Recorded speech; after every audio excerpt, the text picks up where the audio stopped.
Thursday action here from Woodbine Racetrack, the home of the third and final jewel of Canada's Triple Crown, brought to you by our good friends at the OLG, the Breeders' Stakes. Woodbine Racetrack in Toronto has Lisa Blow and Jeff Bratt with you here on this set, as we look forward to bringing you coverage of our 7-race program where it rained and rained and rained some more. And thus, unfortunately, we're off the turf. But as we look ahead into our crystal ball, the forecast looks very good for the weekend. It does. And I think, for a majority of people who live here in this province, they're probably happy to see some rain. I mean, look, I know you don't mow the lawn anymore. It's exhausting for you. You've hired a company to come out and do it. And I can't say anything about that because I got a guy that comes out and does mine as well. But I would say last month, August didn't touch the mower at all. No, I know. And even right now, even this month of September. Anything else you want to wrap me out about here on the show? Oh, he drove the caddy out my way on Monday, and he got it well over 100 kilometers an hour. And I got a gas for $1.11, so I was very, very excited now about you know that. my secret, why I live in Niagara. Yeah, no, gas is very cheap there. Yeah, I had a great trip down the fort. The fort, obviously, the home of the second jewel of the OLG Triple Crown. And what is interesting is that we don't have the plate winner, nor do we have the Prince of Wales winner in the Breeders' Stakes. However, we have the runner-up in the plate coming back in action. This one's name is Tom's Magic. Here's a look at the details for you. First race post time will be at 1:05. A great-looking program, very turf-heavy on the card as well. Lots of exciting turf races, 11 races overall. The field was drawn earlier on today, and here's a look at how they will line up in the gate. Tom's Magic, I think it's safe to say, will be the decisive favorite in this race.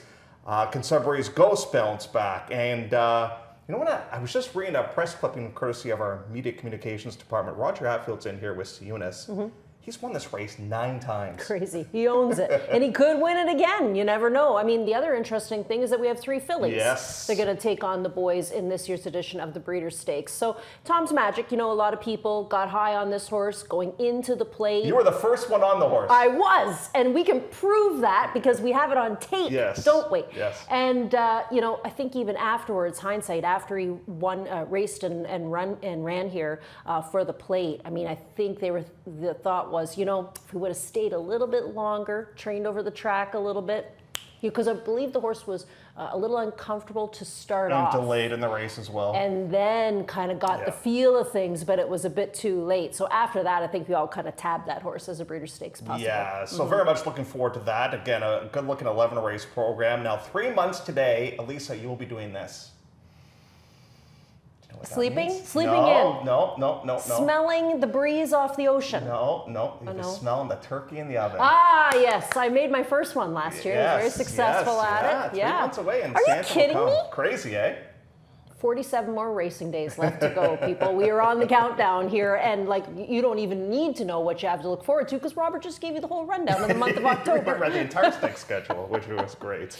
Let's get the clock rolling in here. We have a jam-packed program as per usual, and topic number 1 is recap. I like this because this is the one topic I'm usually right about because we know what happens. Oh, yeah, but it knocked us out of the pick four. Yeah, it did, and not only knocked us out of the pick four, this horse was a decisive winner. Got a great setup, did Little Teddy on this day, and did you see the buyer this horse got? Yes, I did. 96. I did. Just a couple of ticks off of the track record, but I have never seen this horse put on afterburners like this before. I mean, she just blew the doors off of them. What I like the best is right here at the wire, Austin Adams with a big old fist pump for his very first career stakes win. So, this was a really exciting performance. You know what? And as they mentioned to you, maybe she is a little bit better on the turf. Yep.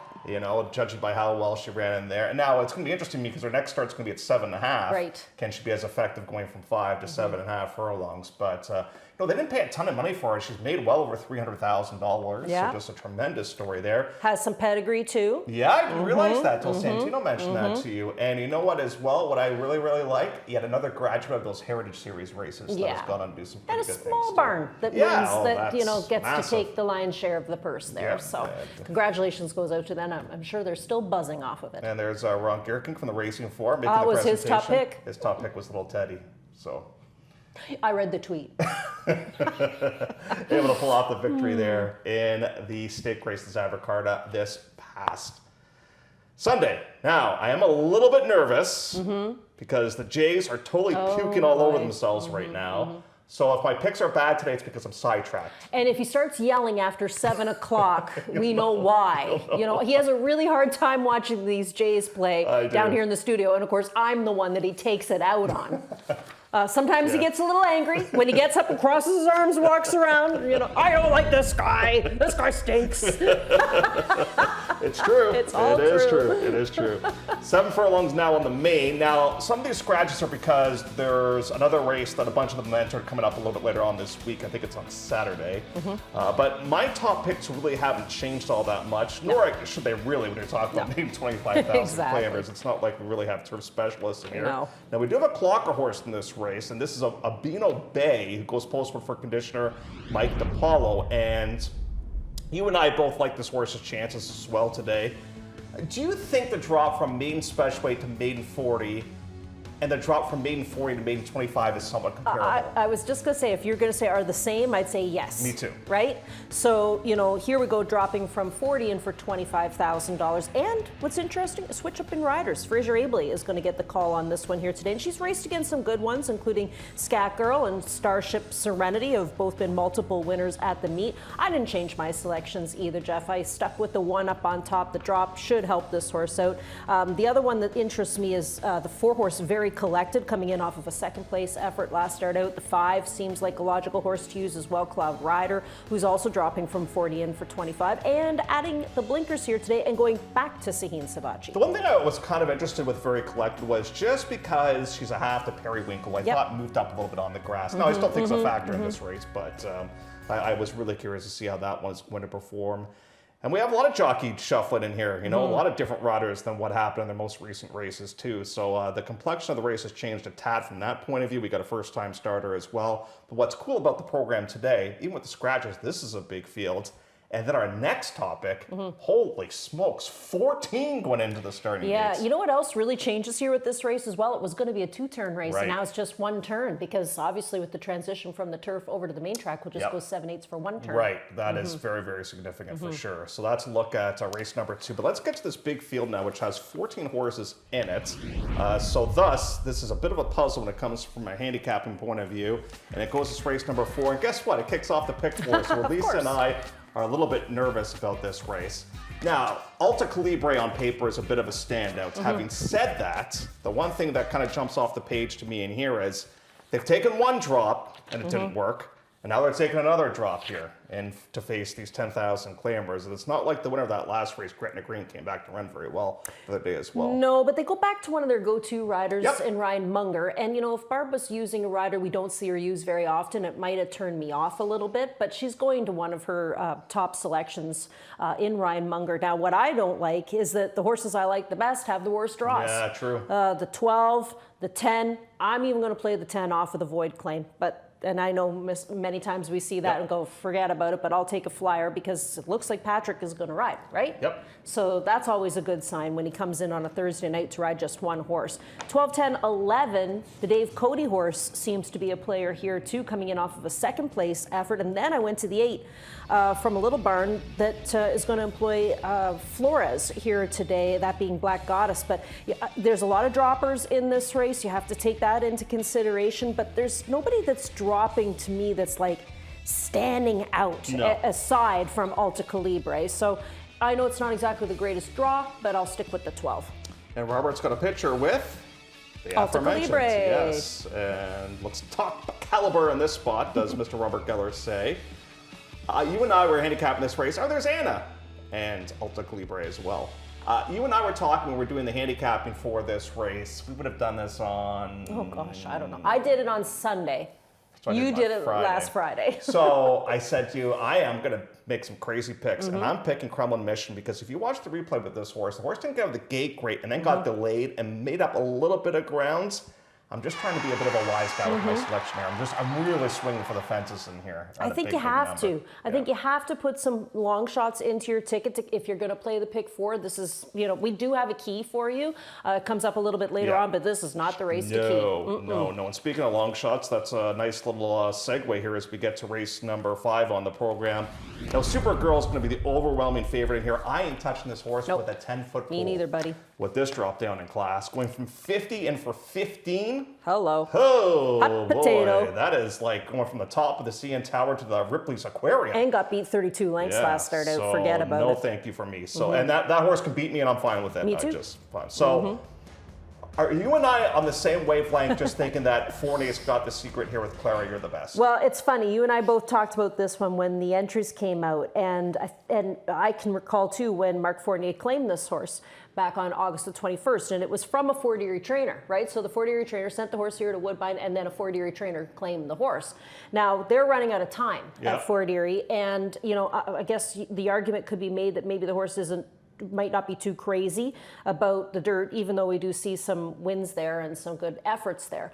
But I like Mark Fournier when he sends a horse here to Woodbine, because a lot of people don't realize that Mark Fournier is and was a top quality trainer. Very sharp. Very sharp trainer. He almost always has been based in Fort Erie because he lives there. I think he lives in the Welland area. And he tried to stable here in Toronto. But you know what? Just like is the case for me and so many others, it's just so hard to do the commute. And you got to get up at 2, 3 o'clock in the morning to get down here, get these horses trained, and then you're not getting home till late. You're turning right back around. It just made more sense, to be stationed at Fort Erie. So beware anytime you see a Fournier horse come here. The other interesting thing is that we see Chris Husbands. We haven't seen him very often. What is cool about that is that Fournier is going to stick to his man from Fort Erie and give him a shot. And I don't think Chris is coming unless he thinks he's live. And I think he's live on this one. And then the other storyline, rider-wise, in that race is Gather's rider in here. I don't know if Corey gallops for Tony in the mornings or not. Now, I realize Petro's on days right now, but we've seen Vivez on this horse. We've seen Abley on this horse in the past. So he's tossing Corey Jordan a real live shot with this horse. No kidding. But, I don't know. Like I said, I find Gather is like that deep closer, too, and I right? kind of like the horse better on turf. I would agree with you there. So I just not sure. So I have 2 riders in this race that I'm going to play here today, because I am going to use Gather in for the second place spot. But I agree with you on Supergirl. I'm just going to stay away. Yeah, those horses, they can beat She's me. kryptonite today to me. Oh! There was a Supergirl too, though, wasn't there? Well, I think she had her own comic book. You're probably thinking of Wonder Woman. No, I had such a crush on Wonder Woman back in the day. Yeah, that's right. Back in the day. You and the golden lasso, you wouldn't survive an hour. Second best. Okay, so we're talking about a horse here that obviously finished in second last time out, but lost to a horse that came back to win a pretty nice stake race down at the Fort. And that's Genius of Love. In fact, I'm going to go out on a limb here and tell you that Bob Tiller's going to win the late double. He's got Genius of Love here in race number 6, and then he comes back in race number 7 with Might Be Trouble. So I would suggest playing that late double for you today. But here's the replay from last start out. I just wanted to give you a peek at Genius of Love. Just a reminder, this is August 30th. Horse was second best to the best horse in the race, and that was Take Your Bourbon Neat, who was claimed out of this race on this day and then went off to Fort Erie and won stakes race there for the new connections. The other thing is we haven't exactly hooked a tough field. There's 6 horses in this race. I don't know what happened to Rocket Riley. Horse only raced once so far this year. Back on May the 3rd, was a winner and then put on the shelf for a small outfit. So there must have been something that went awry. And then the same could be said for the 6 Catch the Drift. She was claimed for $25,000 when she was dropping in from 40 for a quarter for Cassie. They've waited the 30 days to bring her back. I do think this is just the right price for her, because if you go back up to 40, it's just a little bit too tough. So $25,000 seems like the right price. But I'm going to take a shot on Genius of Love and Cheyenne Kerr for Bob Tiller. Yeah, she had a nice winner the other day down at the Fort, and she's hoping to keep that roll going here. And Cheyenne won with Red Maple, Big Maple, something like that. So hopefully she can keep that roll going. You know what? She doesn't get the opportunities of a lot of other apprentices volume-wise, but I do think she's improved. Well, the Fort is a perfect place to improve, right? If you're, a young rider and you're not getting the experience that you want here in Toronto, they offer 2 days of racing there, and you could probably get a call in 4 out of the 6 races that they have. Yeah, it's, I think it's a great way to learn your craft. Absolutely. So that's a nice long stretch there, you can work on switching sticks, all that good stuff. Yeah, and just, I just find for whatever reason, Fort Erie is just, it's a less stressful environment. Sure is, for horses too. Yeah, it's just, and the pods are obviously smaller as well, so it's just a little bit less pressure. But guess what? There's still 7 winners every day. Seventh race at 5.5 furlongs in here. Let's talk about some closers here on the program. And this one, was named after Elisa Blow, and this might be trouble. Who comes off a third place finish. Now, Love You Lippy came back to win for fun the other day. But dropped, right? Right. That was from 15 to 75, I think want you're to say, right. and Yep. this is exactly the same move. So why not with Might Be Trouble? Now she gets Fukumoto back aboard here today, and I want to show you the replay from last start out. So this is August 31st. And this is 15 non-2. Now keep in mind the winner, Love You Lippy, up on front. That's the 4-horse from the Nazawanko barn, is going to win this race and come back and win when dropped in for 75. Our horse is the 2. Now what do you notice here? Fukumoto's riding pretty hard right in this spot. So is this kind of a lazy horse that needs to be motivated? The other thing too is we were going 5.5 furlongs, which is what we're doing today. So you want to keep the horse, in action basically throughout the entire race. And he doesn't really give this one much of a breather. He goes to the stick here now, left-handed urging, and he is able to get some good late run out of this horse to finish in the 3rd place spot. So, would I like to see this race at 3/4? Yes, but we just got to be not too far out of it at a distance of 5.5 furlongs, and we'll expect another driving ride, I think, from Daisuke Fukumoto, where he's going to be asking for most of the race. So I'm going to use that one up on top. Then I'll use the 8, that being Rookie Court for my buddy Mike Dunzel, who also comes out of the Love You Lippy race. Great race last time. Great race last start out. And the 9, Not So Swift for Norm McKnight, who's been dropped in for 75 for the last couple of races and gets that rider change to Cavay Nichols. And of course, that's because Pietro Moran is sitting out days, but the blinkers are going on here today. But you agree with me, could be a Tiller late double? I do. Doug going towards the inside horse, that being Maryland Spirits, who just missed a couple of starts ago. Last time out, didn't have the best of journeys for post 12. That didn't help out the situation. Get out the vote, seems to be a little bit back on track, but it's had a busy campaign. This will be the 10th start now this season. It's an awful lot of starts, yeah. So it's been very, very busy so far this year. 7th race is the Jackpot High Five finale. It was hit on Sunday.